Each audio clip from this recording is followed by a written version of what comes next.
Hello students, कैसे हैं आप सब। आई होप आप सब बहुत अच्छे से होंगे और अपनी पढ़ाई अच्छे से कर रहे होंगे। So welcome to my channel Pooja special व्याकरण क्लासेस। तो आज का टॉपिक है शब्द रचना। देखिए, लास्ट वीडियोस में हम लोग वर्ण के बारे में पढ़ चुके हैं कि वर्ण क्या होता है, कितने प्रकार के होते हैं, और वर्णों के बारे में हमने सभी कुछ पढ़ा था। अब हम आज शब्दों के बारे में पढ़ेंगे। वर्णों को जोड़कर ही शब्द बनते हैं। तो अब हम शब्द के बारे में पढ़ेंगे। शब्द आपने वैसे तो पढ़े होंगे, बहुत सारे तरह के शब्द होते हैं कि पर्यायवाची शब्द है, विलोम शब्द है, अनेकार्थी शब्द है, एकार्थी शब्द है, बहुत सारे तरह के शब्द पढ़े होंगे। लेकिन आज हम पूरा डिटेल में अच्छी तरह से शब्द के बारे में पढ़ेंगे। तो चलिए पहले शुरू करते हैं कि शब्द क्या होता है। देखिए, जैसे आपके ये वर्ण है, का आधा है प्लस अ प्लस म आधा प्लस अ प्लस ल आधा प्लस आ, मिलकर क्या बन गया? कमल। क्या बन गया? वर्णों को हमने अलग अलग वर्ण थे, इनको जोड़कर हमने क्या शब्द बनाया? कमल। इसी तरह से एक और देखिए, आधा न प्लस अ प्लस द आधा प्लस बड़ी, क्या बन गया मिलाकर? नदी। तो ये क्या हो गया? इस तरह से हमने शब्द बना दिया वर्णों को जोड़कर। यही हमारी परिभाषा है। ठीक है, परिभाषा क्या हो गई? एक या अनेक वर्णों के सार्थक समूह को शब्द कहा जाता है। अब हमें ये बात ध्यान रखनी है कि समूह जो हमने वर्णों को जोड़ा है, जो वर्णों का समूह बनाया है, वो सार्थक होना चाहिए, तभी वो शब्द कहलाएगा, अदरवाइज वो शब्द नहीं कहलाएगा। देखिए, हम सबका भी कोई ना कोई नाम होता है, तो नाम जो हम लोग रखे जाते हैं उनका भी कोई ना कोई मीनिंग होता है, लेकिन उनका अर्थ निकलना जरूरी होता है, तभी वो शब्द कहलाते हैं। जैसे देखिए, अब देखिए महल, महल एक सार्थक शब्द है ना, किसी का महल है ना, तो ये क्या हो गया? एक सार्थक शब्द है। यदि हम इसे कहेंगे हालामा हलम बना दिया, तो ये इसका कोई मीनिंग नहीं निकला, तो ये क्या हो गया? निरर्थक शब्द, जिसका कोई अर्थ नहीं है। तो ये हमें ध्यान रखना है कि एक या अनेक वर्णों के सार्थक समूह को ही शब्द कहा जाता है। ठीक है, अब देखिए शब्दों के प्रकार। शब्दों के 4 प्रकार हैं, 4 प्रकारों में बांटा गया है। देखिए, कुछ छोटी क्लासेस में है तो वहाँ पर 3 ही प्रकार बताए गए हैं, लेकिन इसे 4 प्रकारों में बांटा गया है बड़ी क्लासेस के अकॉर्डिंग। अब देखिए, पहला है स्रोत यानी उत्पत्ति के आधार पर, दूसरा है रचना के आधार पर, तीसरा प्रयोग के आधार पर, और चौथा है अर्थ के आधार पर शब्द। ठीक है, अब देखिए, उत्पत्ति के आधार पर या स्रोत के आधार पर भी शब्द 4 प्रकार के होते हैं। अब देखिए, पहला है तत्सम शब्द, दूसरा तद्भव शब्द, तीसरा देशज शब्द, और चौथा विदेशी शब्द। अब हम इन सब के बारे में थोड़ा थोड़ा समझेंगे। उत्पत्ति के आधार पर हमने देखा कि 4 प्रकार के शब्द होते हैं। पहला देखिए तत्सम शब्द, तद्भव शब्द, देशज शब्द और विदेशी शब्द। ठीक है, तत्सम शब्द देखिए क्या होता है। तत्सम शब्द जो होते हैं, अधिकतर तो आप इसी तरह जानते हैं कि तत्सम शब्द संस्कृत के शब्द होते हैं। तो देखिए, संस्कृत भाषा के जो शब्द हिंदी में ज्यों के त्यों ही प्रयोग किए जाते हैं, मतलब सेम टू सेम संस्कृत भाषा से जो शब्द हिंदी में आए हैं वो वैसे के वैसे ही प्रयोग किए जाते हैं, तो वो तत्सम शब्द कहलाते हैं। जैसे देखिए, दुग्ध है, सूर्य, रात्रि, अग्नि, ये हमारी हिंदी भाषा में हम लोग ऐसे ही प्रयोग करते हैं, तो ये तत्सम शब्द कहलाते हैं, जो संस्कृत भाषा से आए हैं और संस्कृत में ही प्रयोग किए जाते हैं। ठीक है, नेक्स्ट है तद्भव शब्द। तद्भव शब्द जो हैं वो क्या है? संस्कृत के वे शब्द जिनका रूप बदलकर हिंदी में प्रयोग में लाए जा रहे हैं। ठीक है, अब देखिए, इनको हम लोग बदल देते हैं और इसको हिंदी में बदल कर हम प्रयोग करते हैं। इन्हीं जो है संस्कृत के शब्दों को देखिए, इन्हीं का मैंने आपका ये रूप लिखा है। जैसे दूध है, सूरज, रात, आग, ये सब क्या है? हिंदी में हमने इसको बदल कर प्रयोग किया है। तो तत्सम शब्द संस्कृत के हो गए और तद्भव शब्द हिंदी में प्रयोग किए जाते हैं बदल कर। ठीक है, नेक्स्ट है देशज शब्द। देशज शब्द क्या है? देशज शब्द जो शब्द क्षेत्रीय भाषाओं या उपभाषाओं से आ गए हैं। जो हमारी अनेक तरह की बोलियां होती हैं, क्षेत्रीय भाषाएं होती हैं, उपभाषाएं होती हैं, उनसे हमारी हिंदी में आ गए हैं, वो हमारे देशज शब्द कहलाते हैं।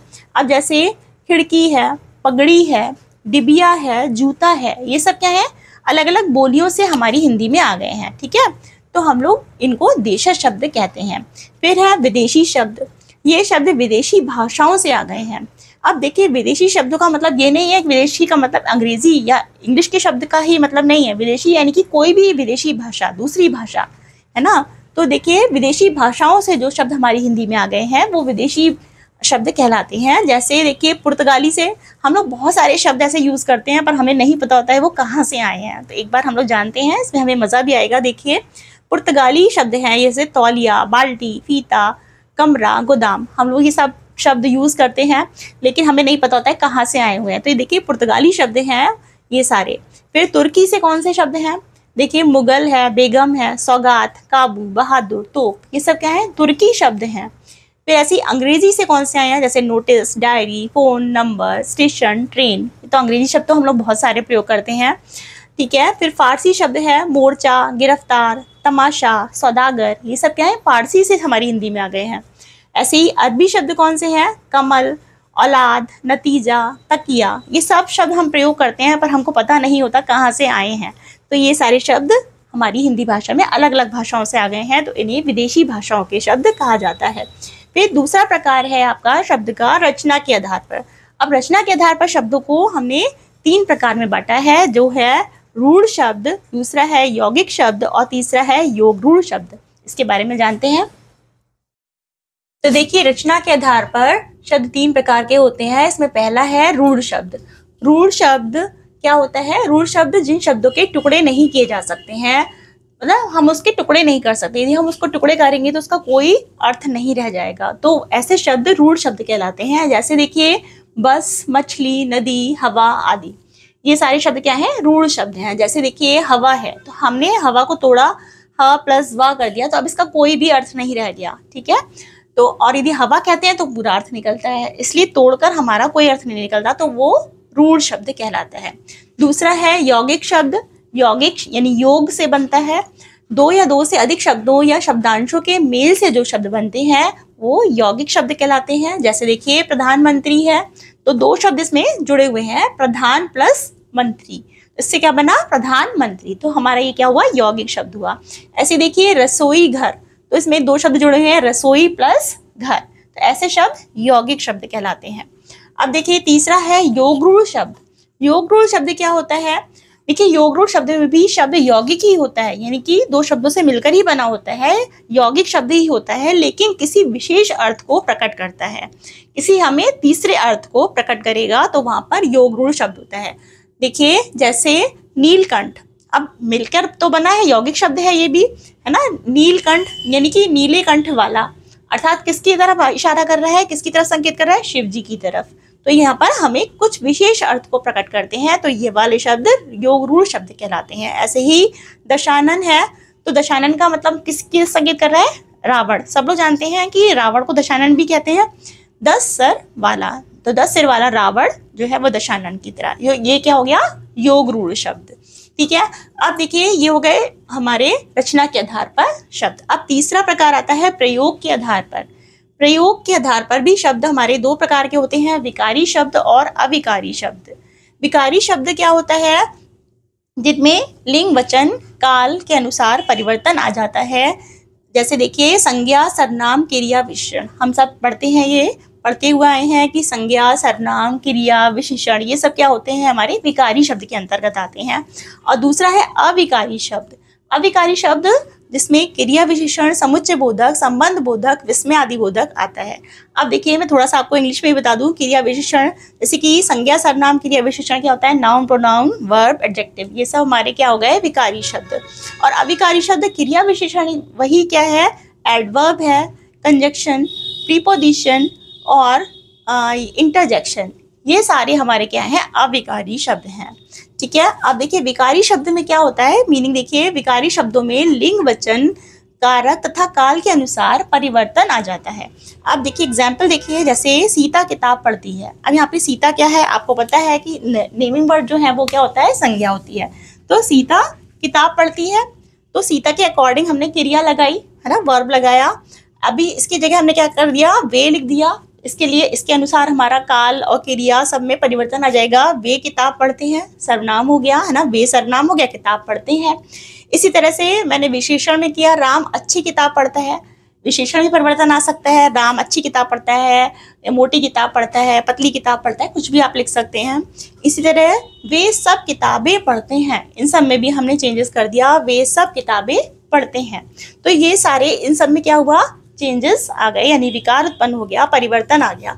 लेकिन हमारे अविकारी शब्द जो होते हैं उनमें परिवर्तन नहीं आता है, जैसे अभी देखते हैं। तो अब चलिए देखते हैं अविकारी शब्द क्या होता है। अविकारी शब्द में देखिए वाक्य में प्रयोग करते समय जब शब्दों का रूप, लिंग, वचन, काल तथा कारक के कारण नहीं बदलता है तो उसे हम अविकारी शब्द कहते हैं। जैसे देखिए एग्जाम्पल देखिए, वह धीरे धीरे चलता है।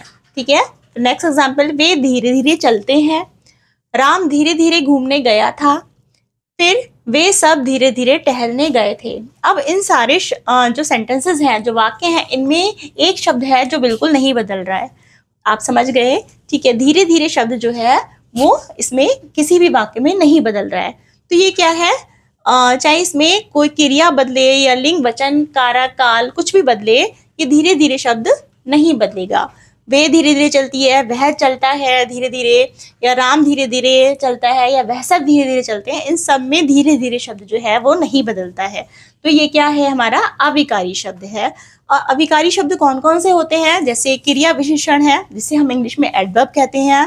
संबंध बोधक है, जिसे पोस्टपोजिशन कहते हैं। समुच्चय बोधक, जिसे कंजक्शन कहते हैं इंग्लिश में। और विस्मय आदि बोधक, जिसे इंटरजेक्शन कहते हैं। यही सब होते हैं, ज़्यादा कठिन नहीं है। यही सारे शब्द जो हैं ये अविकारी शब्द कहलाते हैं, जो बिल्कुल भी नहीं बदलते हैं। ठीक है, अब देखिए चौथा है अर्थ के आधार पर। अर्थ के आधार पर कौन कौन से शब्द होते हैं? देखिए आपको पता है, अर्थ आप लोग बहुत सारे शब्द पढ़ते हैं। एकार्थी शब्द, अनेकार्थी शब्द, पर्यायवाची शब्द और विलोम शब्द। ये 4 प्रकार जो हैं वो अर्थ के आधार पर शब्द के प्रकार हैं। अब अर्थ के आधार पर एकार्थी शब्द क्या होता है? जिसका एक ही अर्थ होता है। जस्ट लाइक आपका एक ही अर्थ होगा, है ना। तो जैसे शब्द अर्थ में है सांप, पहाड़, नदी, मित्र, ये सब क्या है आपके एकार्थी शब्द हैं, जिनका एक ही अर्थ, एक ही मीनिंग निकलेगा। ठीक है, दूसरा है अनेकार्थी शब्द। अब अनेकार्थी शब्द एक ही होगा, उसके कई अर्थ होंगे। जैसे कि भेद है, अब आपने भेद बोला तो भेद माने कोई भेद छुपा है, यानी कि रहस्य छुपा है, एक अर्थ ये हो गया। और भेद उसके, जैसे मैं यहाँ पे बता रही हूँ अर्थ के आधार पर, भेद तो कई प्रकार हैं। ठीक है, तो ये 2 अर्थ हो गए। इसी तरह से पत्र माने एक पत्ता भी होता है, और पत्र माने जो हम पत्र लिखते हैं, चिट्ठी भी होती है। तो ये हो गया अनेकार्थी शब्द। तीसरा है पर्यायवाची शब्द। पर्यायवाची शब्द आप जानते ही हैं, एक ही शब्द के कई सारे जो है वर्ड होते हैं, कई सारे अर्थ होते हैं, कई सारे वर्ड हम उसके बोल सकते हैं। जैसे अग्नि है तो उसे हम क्या क्या कहते हैं? आग भी है, पावक है, अनल है। ये सब क्या है, एक ही शब्द के कई रूप हैं। तो ये क्या है, पर्यायवाची शब्द हैं। ऐसे ही कपड़ा है तो उसको क्या क्या कहते हैं? वस्त्र, पट, अंबर, ये सब इसी के नाम हैं। ठीक है, अब 4th आता है विलोम शब्द। विलोम शब्द तो सभी जानते हैं, जिसका उल्टा अर्थ होता है ना, विलोम शब्द। जैसे मित्र का शत्रु और अमृत का विष, ये सब क्या हो गए, हमारे विलोम शब्द हो गए। तो इस तरह से ये अर्थ के आधार पर शब्द के प्रकार हैं। तो इस तरह से मैंने 4 प्रकारों के बारे में आपको शब्द के बता दिया है। तो आई होप ये वीडियो अच्छी तरह आपको समझ में आ गई होगी, शब्दों के बारे में क्लियर हो गया होगा अच्छी तरह से। तो वीडियो अच्छी लगी हो तो वीडियो को लाइक कीजिए, शेयर कीजिए, सब्सक्राइब कीजिए। और यदि कुछ रह गया हो या आपको कुछ भी समझ में ना आया हो तो कमेंट करके पूछिए।